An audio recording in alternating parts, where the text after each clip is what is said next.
We are thrilled, as always, to have Tim Ballard with us. He is the founder of Operation Underground Railroad and the CEO now of the Nazarene Fund. And he has one heck of a rescue story to tell you today. Hi, Tim. How are you? Hey, great to be here. Yeah, good to have you. Thanks. When did you first tell me about this? Trump was in office. Oh, yeah. It was several months ago. Yeah.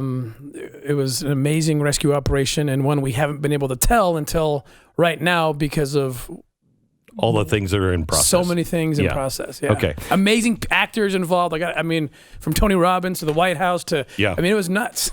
Let me ask you this while I'm here at the White House. That's a huge loss to the slave trade movement to lose Donald Trump. He was exceptional on this issue. He was exceptional on this issue. Millions of dollars downrange on the survivor care, on the rescue operations, just talking about it. Ivanka was actually even a louder voice, and lots of plans in place. And they all stopped. Yeah. That is tragic, especially with what we have going on the border now. Yes. I mean, people don't have any idea what's going on the border and the human trafficking. And we're incentivizing it. Our policies are incentivizing it. Yeah.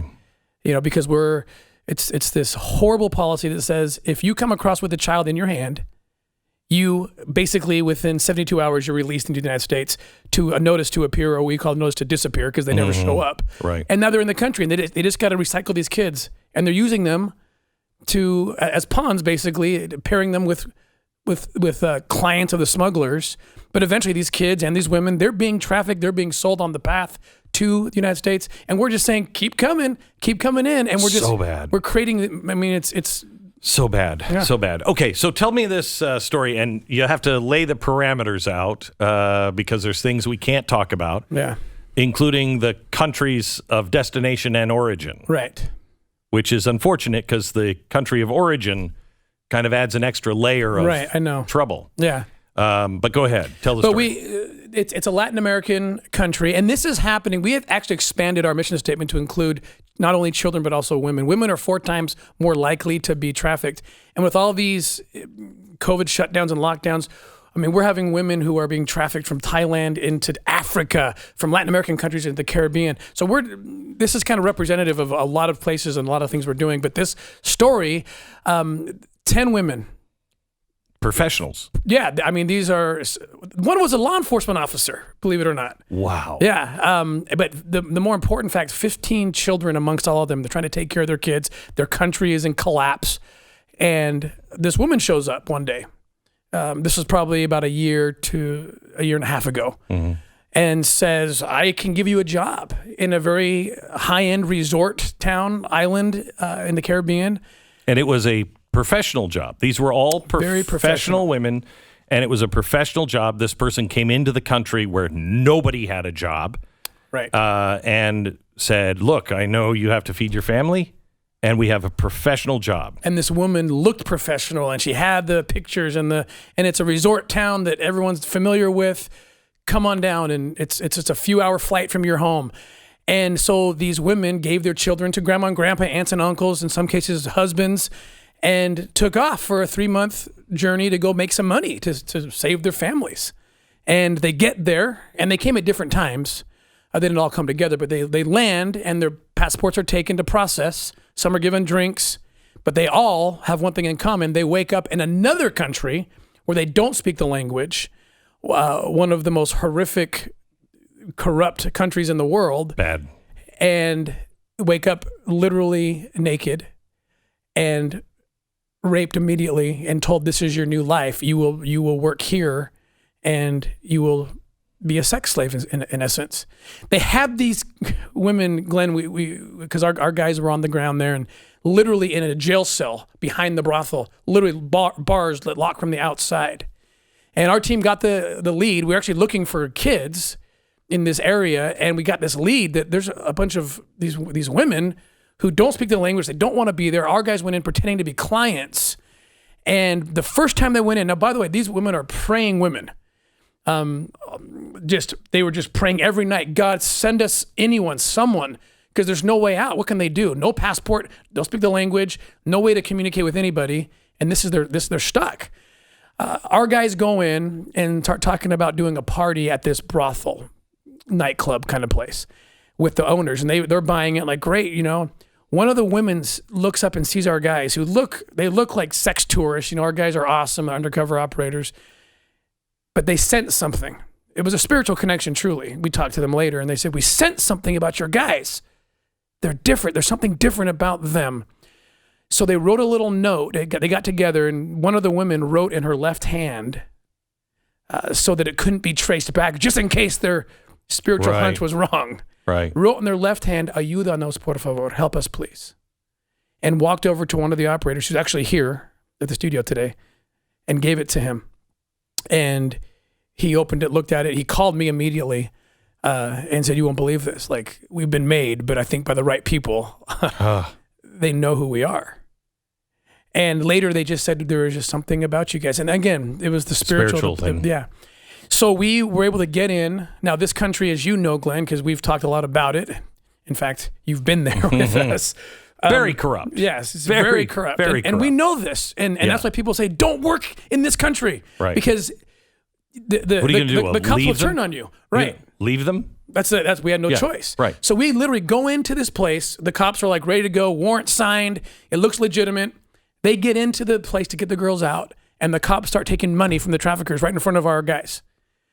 And we get the girls out immediately. We had this plan ready to go in case this happened. Our guys are literally at this point being chased by cops and traffickers, running with these 10 girls from safe house to safe house.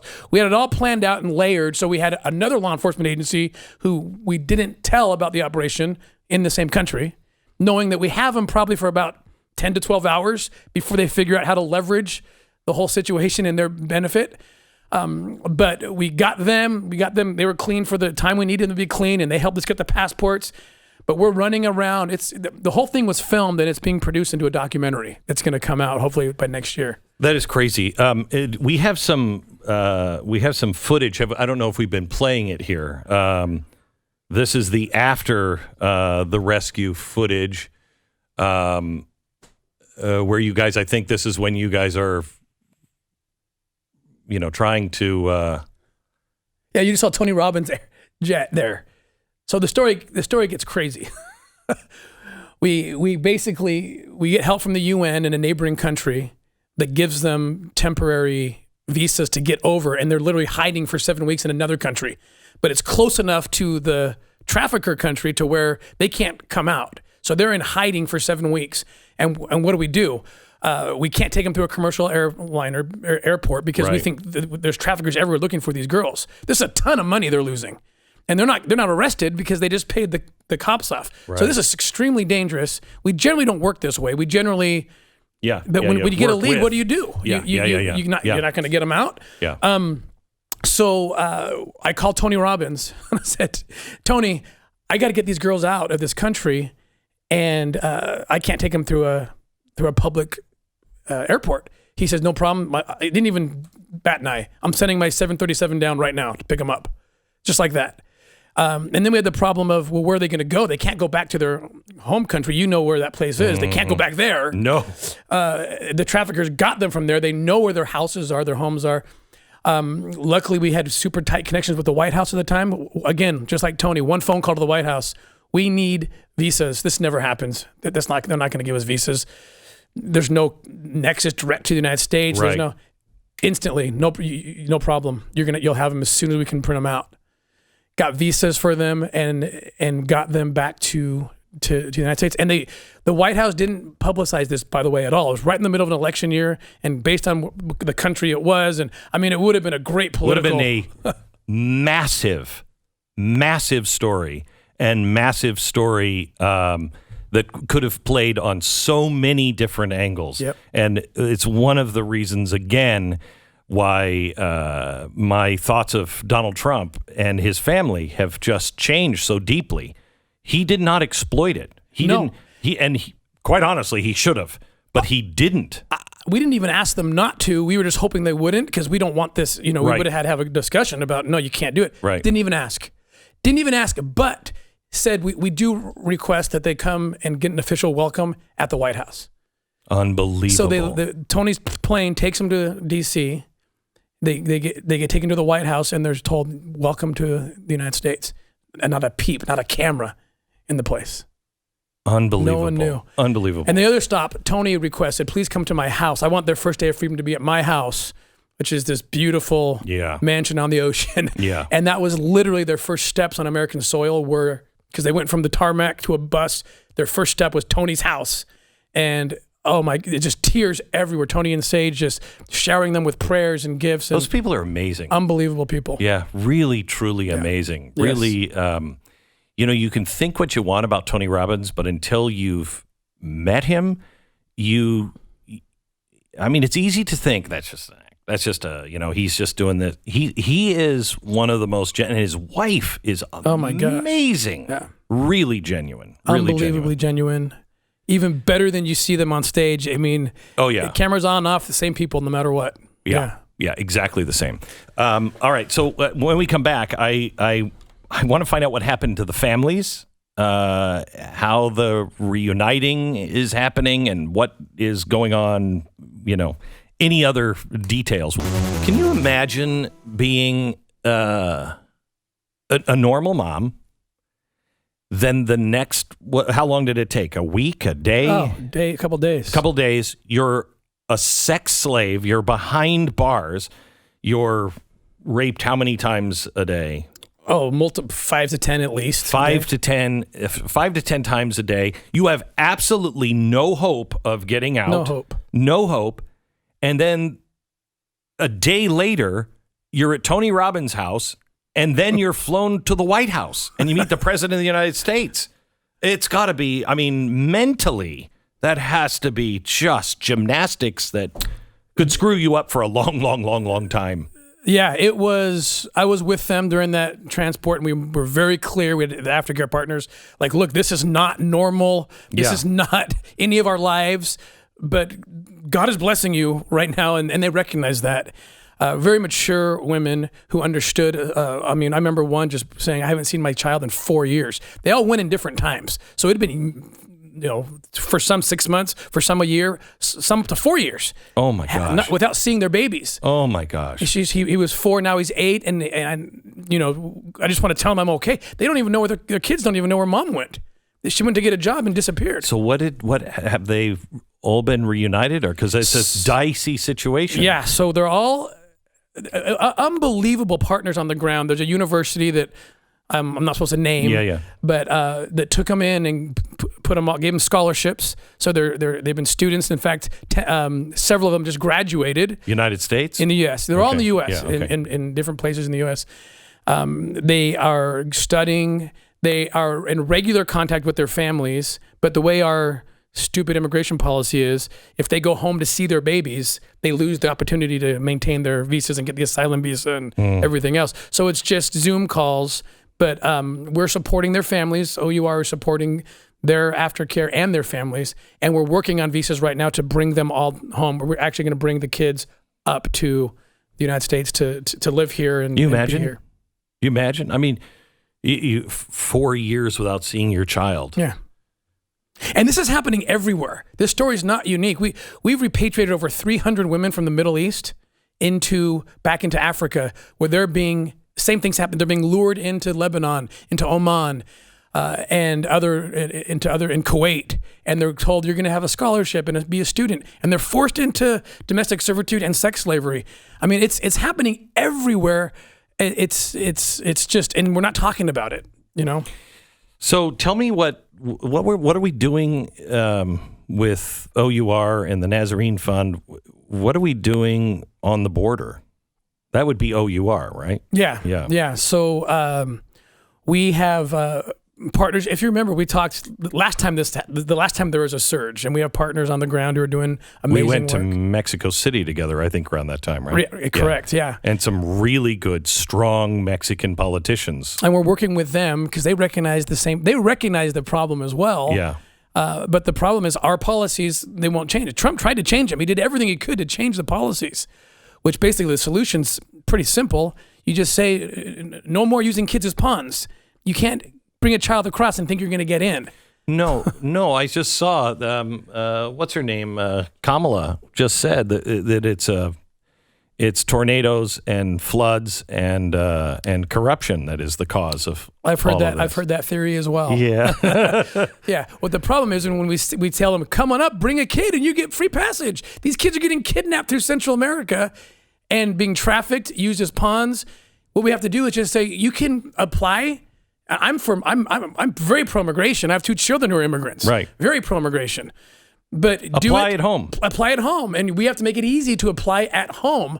Now you've taken the incentive away from the traffickers and the smugglers to use children, to kidnap children, and you're saving lives. And the people don't understand the cartels are either about to or are making more money through this now on our border than they are on drugs. 100%. Yeah. That is insane. They love our U.S. policy. They love our policies. Our policies are making them rich. And I mean, they get thousands of dollars per client. And by the way, if you can't pay, they say, come on the bus anyway. We'll take care of you. Then they sell you on the way. We were down on the border interviewing these women. Like, I was raped every day. I just prayed to God they didn't take my 12-year-old and rape her too. That's how I paid my passage. They didn't tell me that's how I was going to make up the difference. But that's what they did. They traffic you along the way. I mean, it's... Oh, my God. And it was the majority of the women we interviewed said that was their story. And they said, and they gave me this kid when I got here and said, pretend it's your son. And then they said, call the number. They pick the kid up, and I'm in the country. I mean, just one after the next as we interviewed them coming across the border. Unbelievable. The NazareneFund.org. We do work overseas for religious persecuted slaves. And OUR.org does slave trafficking everywhere in the world. This is a huge deal. We could use your support. Please make a generous donation at OUR.org. OURrescue.org. Or the NazareneFund.org, either one. Thank you very much.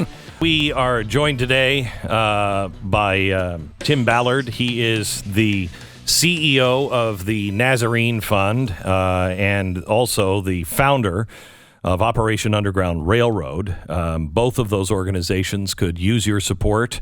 OurRescue.org and the NazareneFund.org.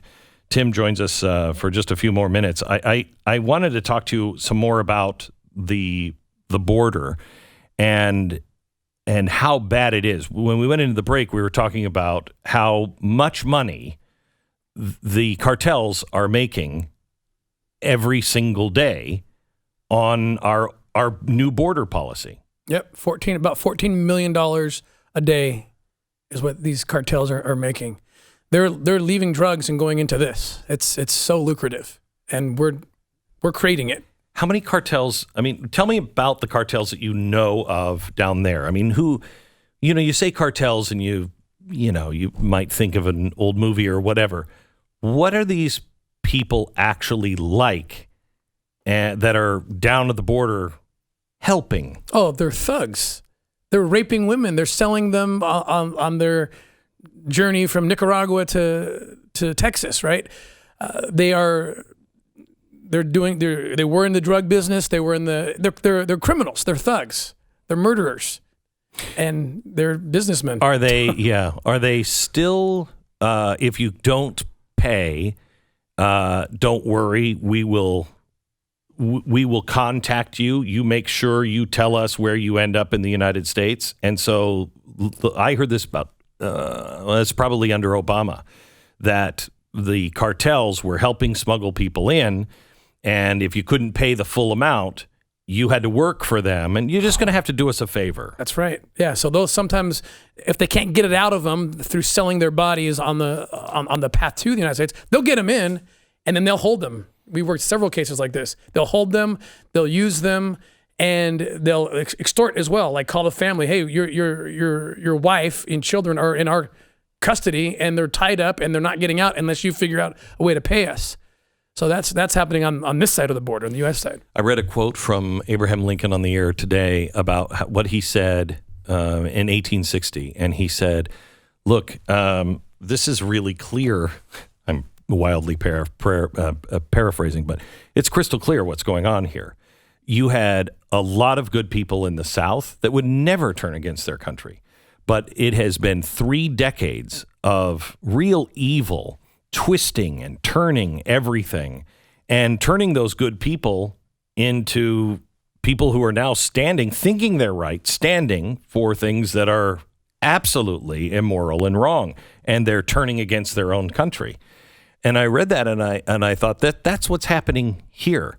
We have had these Marxist revolutionaries and these people I just saw a story from 1986 or 1989 in the New York Times where it said our universities are almost now completely Marxist. And it was showing the problem back then. But they had just gotten in and they had kind of laid, kind of in wait until they had the whole thing. And they were just starting in the 1980s. And now we have this. And everything has been twisted upside down. And I'd like to give people the benefit of the doubt, but I can't fathom any logical person who's in the Biden administration, and don't answer this if you don't want to get involved in that, but I can't imagine any reason that you could actually look at what the results were under Trump and then making the change and seeing this chaos and then coming out on the other side and going, yep, we're doing the right thing. Yeah. Besides evil, what did I tell you when you first told me about OUR? And you said, I need your help. And I said, yes. Do you remember what I said in the elevator? Yes. Because you had your attorney saying, don't do it, don't do it, don't do it. This is crazy. And you said, amongst other things, that there was, one thing I remember is you said you will not meet your maker and tell him I did nothing. Yeah. And there's nothing the Lord would have us do. Yes. And there is nothing, because I came back to you and said, my attorney keeps telling me that we could just be torn apart for this because you don't know, something could happen, whatever, and now you're involved. You've got cartels, you got, all these bad people coming up against you. There's no way to win on that. And I said, if this is true and honest, there is nothing that you can do that will get more divine providence and more protection than saving children. And then I came to you and said, you got to make sure this is absolutely pure, because if it's not, there is nothing we will suffer through eternity on more than using children, being untrue with rescuing children. And so you and I have had this, and both organizations are really crystal clear. Everybody is really crystal clear. Do something corrupt. Yeah, whatever. Oh, I'm going to go to prison for the rest of my life. No, you're going to answer eternally, forever, if you do something against children. What is happening on our border and is happening right now, and we are using it for politics, the eternal consequences are enormous. Enormous. One last question, because you were in law enforcement, you were in Department of Homeland Security. How are we going to retain our trust, and how are we doing there, do you think, our Justice Department? I think it's, I think politics is seeping into everything now. It's hard to trust the very organizations I used to work with and for sometimes. It's scary because truth is becoming relative, right? And I see it seeping into everything. The people need to rise up. I believe in democracy. I believe in a Republican form of government. If people rise up for truth and keep fighting like you are and others, I hope it can influence the entire governmental system to where we maintain the integrity of our institutions and our law enforcement. What these people are running from and coming across our border is what we're becoming. They're running from no real justice because you can pay somebody off. Oh, I've got a jail cell with 8 women in it. The cops will come. Well, he's got more money than you have. So I'm going to now say you're the bad guy. I mean, that's why people came here, is you have a chance of justice. And if we pervert that justice, there won't be people clamoring. They're not coming for money. They are coming for a fair shake at life. And I feel like I'm glad you're around, Tim. Honestly, I'm glad you're around. You give me hope and faith that there are really good, decent people who are working every day to just do something that is right. Thank you for that. Thank you, Glenn. I think, you're the co-founder of both those organizations, so thank you. Here's what I would like you to do. If you would like to get involved, again, there is nothing that will help you more than helping rescue children. Nothing. Divine providence doors will open. It will be truly a miracle in your life. Get out of yourself, get out of your own trouble. Stop concentrating on these things. Turn your face back to God and he will heal us. But we have to be actively engaged in good works. And this is the best work I can think of. If you would like to be involved, go to ourrescue.org, ourrescue.org, or thenazarenefund.org. Good to see you. You too, Glenn. Thank you.